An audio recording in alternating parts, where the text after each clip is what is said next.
the Conservatives will continue what they are doing at present, and that is providing low council tax, better services and value for money for the people of Medway. After all, we maintain the lowest council tax in Kent, which is some £130 less than any other authority across the geographical county that I've mentioned. And this is in contrast to some authorities, such as if you take Labour-controlled Nottingham, which is 213 more, Liberal Democrat Bristol 219 more, and that's through careful management of our finances. And that's also meant this year we have, because of the government's reduction in public finances, had to find 29.5 million, which we have done, but we've done that against a backdrop of not closing any Shore Start centres, as I've mentioned. We've not sold off any green spaces or shut leisure centres or libraries. The services, all the services, the frontline services that the community enjoy, we've improved services. We've created Medway Park with the and we've introduced free swimming for the under 11s and over 60s. We have retained weekly bin collection despite others who suggested we were going to do otherwise, which is very popular, and we've maintained the 9 a.m. start for concessionary travel, and as I've said, we've safeguarded open spaces, particularly the Capstan Valley. And if elected, we pledge to to freeze council tax. We're going to reduce councillors' allowances and ensure that our parking charges remain amongst the lowest in Kent. And all in all, we are going to work to better the services, even better than the services that we are going to, we do presently provide. We're going to continue the community safety at the high level, care for the elderly, which we've been given a high rating for, and for our children's services. And we want a cleaner and greener environment, and as I've already said, the weekly bin collections will continue. We will increase recycling rates and protect green spaces. And we will also to fight, and I'll end up with this, because people want to know about our fight with Boris. We're going to fight any proposals for an airport in the Thames estuary. Can I first of all say that we have no plans to raise council tax? We've made that absolutely clear. People are hard pressed enough at the moment due to other demands on them through government policy that we don't intend to add to that financial burden by increasing council tax. However, this election is being dominated by one issue and one issue only, and that's the question of cuts to public expenditure and the impact locally. And it does seem to me that the current administration have missed a few tricks. First of all, they say that they've managed to achieve £29 million of savings without affecting services.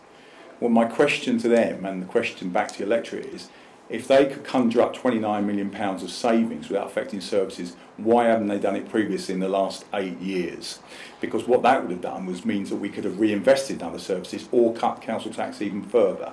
So that's a very poignant point, I think. But this is only the start of the cuts agenda. There are future cuts to come as well. We know that there are year-on-year cuts for the next 3 years after this one, which are going to impact on our services. Some of the proposals in this year's budget by the Conservatives were about sort of headline-grabbing initiatives, but they were all funded out of reserves. They are not sustainable in the long term in a cuts environment. But some of the things that they could be looking at, if you want me to be constructive, is that we spend £6.7 million on special educational needs children who are placed out of area, and they could be brought back into Medway if investment was made locally. We spend £180,000 a year on courier services, and we spend over £2 million a year on consultants, including £1 million, which is consultants who the council are asking how we should be doing things better. Now, my view is at the same time as we're paying for staff to be made redundant, wouldn't it be better investing in our staff doing that sort of work rather than paying consultants? So I think this is a badly managed council. And I remember the Conservative mantra at the last general election, which was time for change. And believe me, locally in Medway, it's time for change, and it's time for the election of a Labour council. I believe the Liberal Democrat group should be elected to take control of Medway Council, because it's quite clear that Conservatives have failed to listen to some of the local people. This can be demonstrated by the schools fiasco last year and also the bus garage in Chatham. They go through the motions of consultation and ignore the results.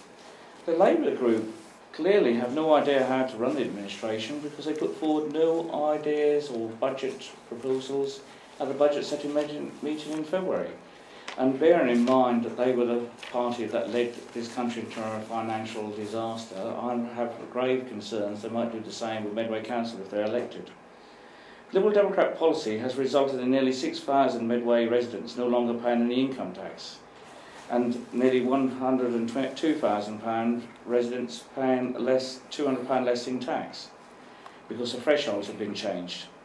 Liberal Democrat policy is for fairer taxes, as we all know, and for working families cannot afford large increases in council tax. One of our key policies would be to freeze council tax for at least 2 years, while a replacement is worked out nationally.